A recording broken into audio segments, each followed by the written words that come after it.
இன்னொருத்தர் டக்குன்னு அங்கேருந்து, அண்ணா நம்மளை எதிர்த்து பேசிட்டு இருக்காருல்ல சீமான் அண்ணன், அவருக்கு ஆப்போசிட்டாக எதிர்த்து நில்லுங்கண்ணே அப்படின்னு. அது அரசியல் இல்லை.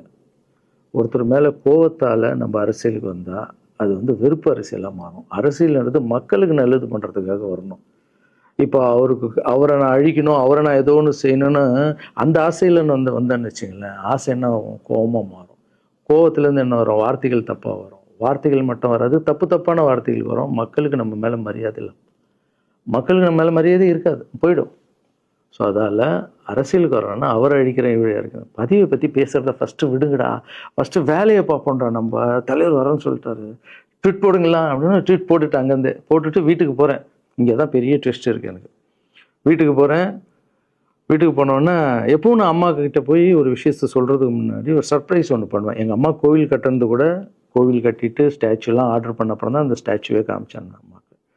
அதே மாதிரி அரசியல் விஷயத்துலையும் போய் சொல்லலான்னு அம்மாவை கூப்பிட்டு ஃபேமிலியெல்லாம் உட்கார வச்சு, அம்மா தலைவர் அரசியலுக்கு வர்றாரு, சரி கண்ணா நானும் அரசியல் போடுறேன், இங்கே பரமா ட்வீட் போட்டிருக்கேன் அப்படின்னு. அம்மா முகம் டக்குன்னு மாறிச்சு. மாறிட்டு ஓகே கண்ணா ஓகே கண்ணா சாப்பிடலாம் அப்படின்னு எழுந்து போயிட்டாங்க.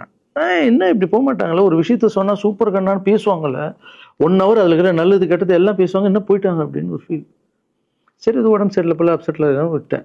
அப்புறம் 2-3 நாள் அவங்ககிட்ட பேசவே மாட்டுறாங்க. கூப்பிட்டு உட்காந்து, என்னம்மா உனக்கு பிரச்சனை, ஏதாவது தப்புன்னா அடின்னா அடிச்சிடுமா, என்னம்மா இப்படி பேசாமல் இருக்குன்னா, இல்லை கண்ணா நீ அரசியல் போனது எனக்கு பிடிக்கல அப்படின்றாங்க. ஏமா அரசியல் போனால் பிடிக்கல? இல்லை கண்ணா அது ஒரு சாக்கடை, அரசியலுக்கு போகக்கூடாது. அது பணம் கொடுக்குறாங்க அரசியலுக்கு, ஓட்டு வாங்குறதுக்கு பணம் கொடுத்து தாங்க நான் ஜெயிக்கிறாங்க. அதுக்கப்புறம் ஜாதி இல்லைன்னுவாங்க, ஜாதி இருக்குது. மதம் இல்லைன்னுவாங்க, மதம் இருக்குது. அந்த சாக்கடைக்குள்ளே நீ போகாதப்பா. நம்மளுக்கு வாழ்க்கையை ஒளி வச்சு ஏற்றி வச்சவர் தானே நம்ம சூப்பர் ஸ்டார். அவர்கிட்ட என்னை கூப்பிட்டு போப்பா, நான் சொல்கிறேன். அவர் ஒரு ஆன்மீகவாதி, அவரும் அரசியலுக்கு வருவானா இந்த வயசில், அவர் நிம்மதியாக இருக்கட்டும், எதுக்கு அரசியலுக்கு வர்றாரு, என்னை கூப்பிட்டு போ, அப்பாயின்மெண்ட் வாங்கி கொடுத்துருந்தாங்க. அப்பாயின்மெண்ட் வாங்கி கூடா?